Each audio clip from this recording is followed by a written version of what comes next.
What is going on, Patriots fans? This is Jace back with another edition. We are on the 3rd of Mock Draft Monday here on the Patriots Drive podcast. Man, this one's going to be fun. We just had the college football playoff semifinals wrap up, so we got a little bit more information on a lot of top prospects that you were looking at, whether it was on Texas or whether it was on Notre Dame or whether it was on Penn State. And so a lot to talk about now. Make sure that you guys hit the like and subscribe button. Of course, this happens every Monday. So if you guys are new here, I believe there was like 89% of people that watched Mock Draft Monday episode 2 that were not subscribed. So if you guys want to continue to see this every Monday until the draft, if you're a Patriots fan or an NFL draft fan, make sure you guys subscribe, turn the notification bell on, so when we go live, you guys can tune into live mock drafts. But if not, make sure you guys hit that like button and subscribe so you guys can be here every Monday. Appreciate it. Let's jump right into this video.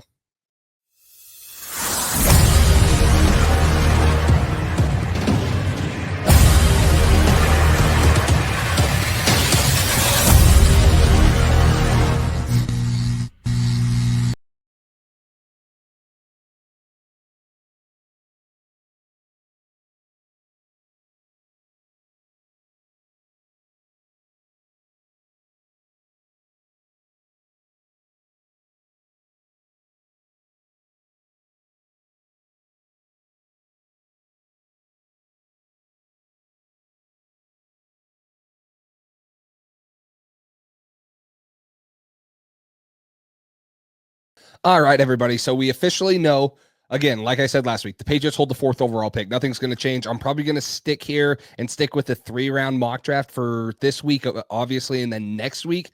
And then I'll get into maybe some trades and maybe some more rounds. Probably unlock a 4-round mock draft just because we're getting closer to both the Senior Bowl, things like that. Talk about some more prospects. But let's start it off here, okay? And right now I have the Patriots taking in this mock draft Abdul Carter, okay? Let's talk about Abdul Carter. The question went from, hey, is this the right pick for the Patriots at number 4 to, hey, is this dude even going to be here at pick 4 yesterday or this weekend? Penn State lost to Notre Dame. This dude tallied 8 total pressures in that game in the college football playoff semifinals. Okay. He's 6'3", 252 pounds. He's a 2-time first team all Big Ten player, 2-time All-American. He had 12 sacks this year, which was tied for 4th in college football, 66 total pressures, which was the 2nd most in college football. He had a 22.6% win percentage in pass rushing. That was the 3rd most in college football. And he had a 92.4 PFF pass rush grade, which was the highest, the number 1 graded player as a pass rusher in college football this year. Guys, here's what I love so much about Abdul Carter. In 2023, this dude played 94 snaps at edge. 94. He was an off-ball linebacker in 2022 and 2023. This year, he played 564 snaps as an edge. So this guy has not played a ton of snaps at the edge. He is still super raw, right? When you talk about, Abdul Carter, this guy has his best days ahead of him. I think he's still learning the position, which I'll get into a little bit more in some of the cons. But this dude has elite get off. Okay. He is twitchy. Think Micah Parsons. This guy was number 12 on Bruce Fieldman's freaks list. He ran a 4.48 40 and a 4.35 shuttle at Penn State when they were just doing testing. He also jumped 10 feet, 7 inches on the broad jump. Like, that is a nutty broad jump for a 6'3", 252-pound guy. His max speed is 22.4 miles per hour. He has the versatility. He can play off the ball as a off-ball linebacker, but you want this guy. You want a guy that's running 22.5 miles per hour coming off the edge. It's wicked. He squatted 600 pounds. He's a freak in the weight room. But, like I talked about, that 22.5 mile per hour thing is, his get off, his first step is elite. He's super twitchy. He has a lot of really good pass rush moves that he goes to because he has that ability. One that I really like is his ghost move. He kind of flashes inside and then dips underneath. His ability to dip, get low, and reduce surface area. When I talk about that is if the offensive tackle's trying to block him, turn his shoulder so it's harder for the offensive lineman to get his chest or get his shoulder pad. That ability for him is just so natural. He's a natural pass rusher. He has that instinct of getting to the quarterback, the ability to turn the corner and bend so that, he can get around, create strip sacks, get the quarterback to step up in the pocket. It's the best in the class. And this dude is an elite edge rusher. There's been a ton of people that said this guy is a future all-pro player. He has everything you want, athletically. Now, talking about some of the cons, right? I just talked about he's only played maybe 600 snaps off the edge. He played 564 this year, and then, a couple in 2022 and 2023. He's still raw. Okay. So one thing that I would like to see him, I would just like to see him be a little bit more physical with pullers when guys try to pull at him or trap or there's tight ends. He's not the most physical. He's just not used to it, right? He's a finesse guy. He can beat blocks stepping inside if he has to. He can run around him and make a play. This guy would be great versus like Josh Allen in the AFC East because he can run sideline to sideline. He's going to be able to chase him. He's going to be able to spy the quarterback at sometimes, but he's also going to be able to get to him when he's rushing off the edge. And he doesn't have the biggest frame. Okay, 252 pounds as an edge rusher is in the 37th percentile. Not the biggest guy. Now, I would assume because he's only played edge for 1 year, he's going to be able to gain. He's probably going to be able to get to 260, 265. Hopefully he can keep that athleticism and hopefully he can be able to still rush the passer, but he's not the biggest guy. He's not Myles Garrett. He's not Max Crosby. He's not some of those guys, that are freaks of nature coming off the edge. So probably got to get a little bit stronger there. But like I said, man, you want an edge rusher that's coming off and he's going to change the complexion of the Patriots defense and the pass rush game, which was pretty much non-existent this year and really has been for the last couple. With him and Christian Barmore hopefully coming back, he's going to be able to force him to either step up. Christian Barmore can make the quarterback step out to Abdul Carter and he can chase him down. I'm really starting to fall in love with this guy. I really think that, hey, this is a premium position on defense. You can never have enough pass rushers. And the Patriots currently don't have an alpha pass rusher. We thought it might be Keon White early in the season. He had a great first 2 weeks. And it kind of fizzled out. And so this is a guy that would come in and change the complexion of the pass rush. It would make it so much easier for Christian Gonzalez and corners to hold up in the back end. He would just give you a different dynamic. And I really do think you could do a lot of things because of his off-ball linebacker background. So really, really interested in Abdul Carter. I really think that there's a question, and we'll get into it more, whether it's on a live mock draft or whatever, is this guy going to be gone before 4? Like, there's a legitimate world where, say, it's quarterback 1 and Cleveland wants to pair this guy with, say they want to pair him with Myles Garrett. Maybe Tennessee's like, we'll give Will Levis one more chance and take Abdul Carter. Like, I really think he's pushing Travis Hunter to be the first non-quarterback taken. He is that good. He is impressive. And he has an opportunity to be on the Patriots. I think that we should be excited about that as Patriots fans. So with the second pick, okay, I have the Patriots taking right now Jaden Higgins, a wide receiver out of Iowa State. Now, this is a senior. He's going to be a Senior Bowl guy. This is a guy I have number 5 on my wide receiver big board. Okay, I really like Jaden Higgins. He's 6'4", 215 pounds.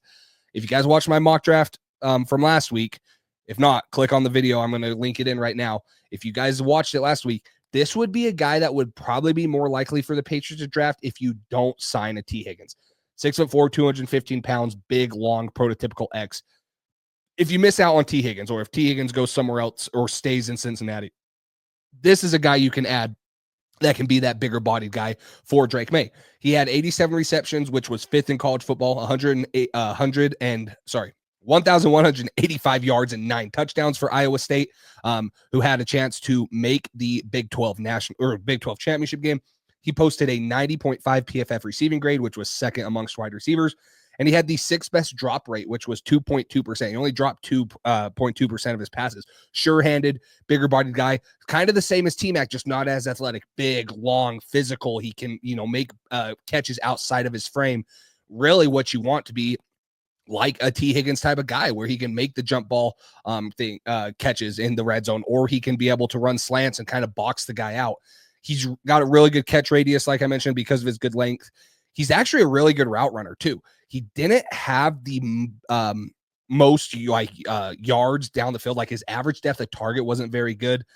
So that's kind of one of his concerns is his long speed. He only had 229 deep yards. T-Mac had way more than that. T-Mac kind of builds up his speed. Jaden Higgins isn't really, but he's really good at the short, intermediate, and the long routes. Good short area burst. He has good feet when he's trying to get in and out of his breaks, whether it's a slant, a hitch, a comeback, a dig, things like that, which is his good route running ability. He can run a lot of the route tree, and that's kind of why I like him. Big body guy that can do something like that. So some of my concerns, like I mentioned, 229 deep yards, not the best. You would maybe hope that he has more of an ability to take the top off of a defense, like a Mike Evans can. T. Higgins can even do that too. And then he just doesn't create after the catch like a T-Mac does. Some people in the comment section last week were like, T-Mac doesn't create after the catch. T-Mac actually had it was like 50 less yards after the catch than Travis Hunter, but on 9 less receptions. So he can create after the catch just as much as Travis Hunter can, but Jaden Higgins, he only had 330 yards after the catch and 12 missed tackles forced. T-Mac was like 29 missed tackles forced and like 475 yards after the catch. So a little bit better numbers there by Tetero McMillan. But again, Jaden Higgins, he's going to bring something different. He's going to bring that big, long X receiver in the room if you can't bring in T. Higgins. And I really do like him. I think that this is a fast riser. I think that the Senior Bowl is going to prove that this is a really good receiver. So this is a guy I'd put on your radar for you guys to watch at the Senior Bowl, because I'm excited to watch him there down in Mobile. In the third round, I have the Patriots taking a corner. Now, the Patriots, in my opinion, need help at the secondary. We don't know what's going to happen with John Jones. I really don't think Marcus Jones has the ability to be a cornerback too. I haven't seen much out of him since kind of his rookie year.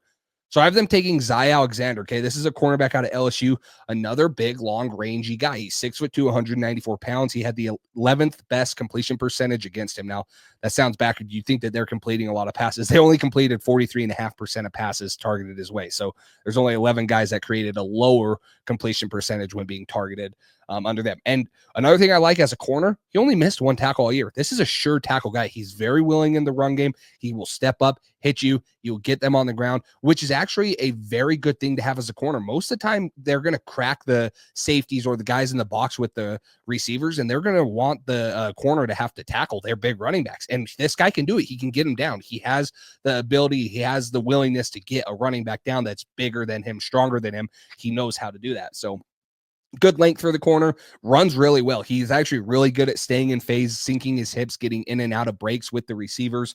Can run with him. He, like I mentioned, he's a good tackler. He has really good ball skills. Okay, this guy high points the ball in the air. Travis Hunter has elite ball skills, like probably the best in the class, the best we've seen in a while.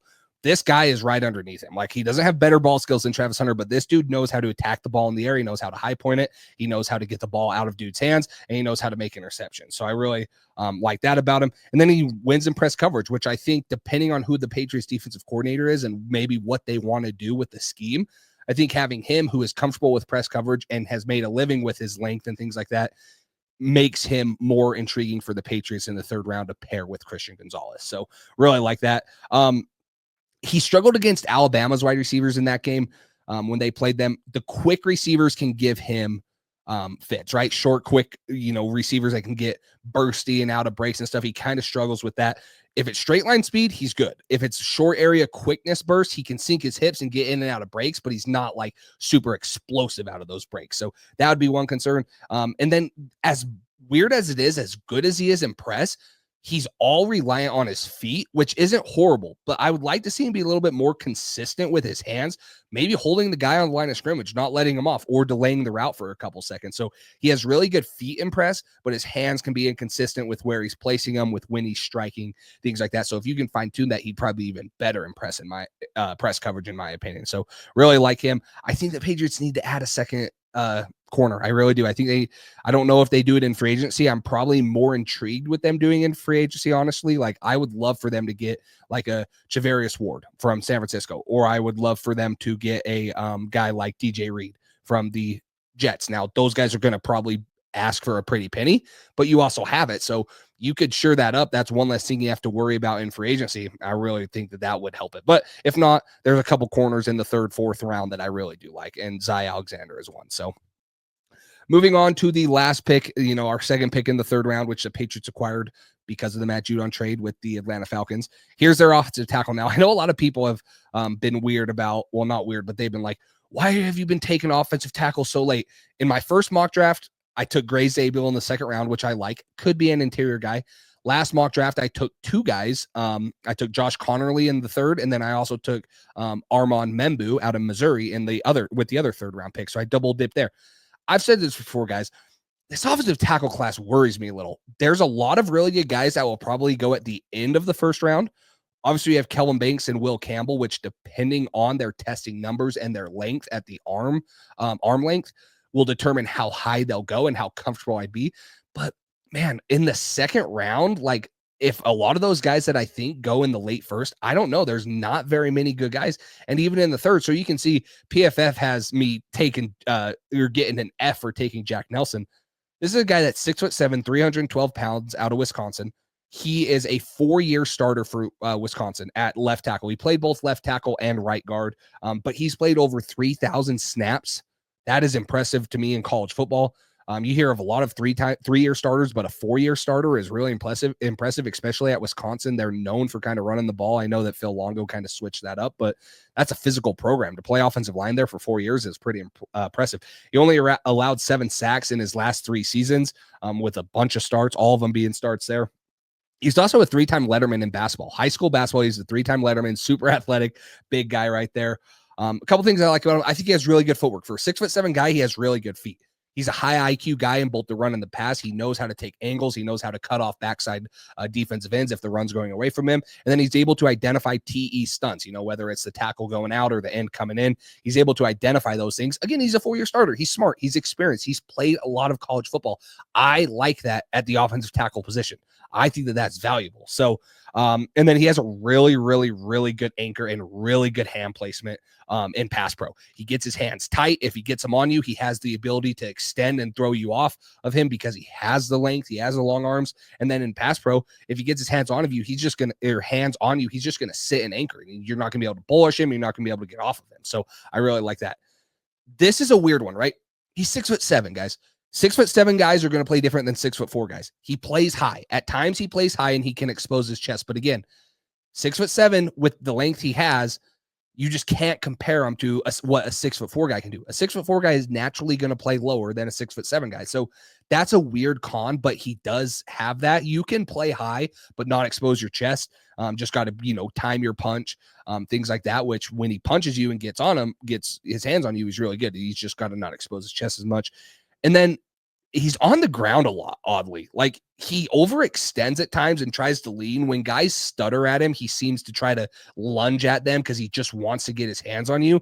And that's when he can create short edges. He can drop his eyes. Guys can get around him. That's when he's exposed. So he's probably got to work on that. Maybe a little more patience when he's pass setting, just not so anxious to get there and then not overextending, letting the pass rush come to him or attacking them and going to him. You just can't be sitting back there and then, ducking your head, throwing vampire arms out, stopping your feet while the guy is setting you up. Because a guy like Abdul Carter against Jack Nelson, if he does that little ghost move that he does, would run right around him because that's how good he is. So that is a fun one to think about. But he's a project guy, 6'7", 312 pounds. He's played a lot of football, so he's smart and stuff. You just got to see if you can figure out if he can play consistently at the left tackle position in the NFL. He's done it a lot in college. He's played a lot there. And so you probably wouldn't have worries about it, but you still probably got to develop him just a little bit more with those things. So I like this draft, guys. I am coming around on Abdul Carter a ton. Like, I think there's going to be a lot of talk about him because at the edge rusher position, there is a lot to like from him, especially because he's really only played it for 1 year. I think he's going to test like a freak at the combine. He's going to be nuts. Like, we've seen Penn State guys, Micah Parsons, Owe, who got drafted by the Ravens. He tested like a freak too. Like, you've seen some freaky dudes test out of Penn State, and I think he's going to be the next one in the long list. Adding a long receiver just in case, T. Higgins does stay in Cincinnati. I'll start getting into more of, I don't want to say slot guys, but maybe more Z-type receivers that are really good route runners in the next coming draft. And then, of course, if you guys have been following the first 2 mock drafts and now this one, I haven't taken a tackle with pick 4 yet. So I think you guys can guess where I'm going to be going next week with the 4th overall pick for the Patriots. And then, rounding it out with the next 3 in the 2nd and 2 in the 3rd. So interesting to see there again, guys. Make sure you guys like, subscribe, comment, hit the like button. Let me know what you think of this draft. What would you think? Who's your dream pick? A lot of guys probably should be coming around on Abdul Carter like me. Where do you rank Jaden Higgins at the wide receiver position? Do you want to take an offensive tackle early or than what I did here? I'm sure a lot of people do. I just, like I said, my speculations are, is there one worthy of that high of a pick? So let me know your thoughts. PFF didn't like the F down there. They gave me a C on this draft, but again, PFF has their own big board. I like Jack Nelson. I think that because he's 6'7", 312 pounds and shows good things, play a lot of football, that could be a higher pick there. But again, guys, appreciate all the support. Hopefully we see you guys next time. We are live, so you guys can comment on this. Let us know all of your thoughts. Until next time, I will talk to you guys later.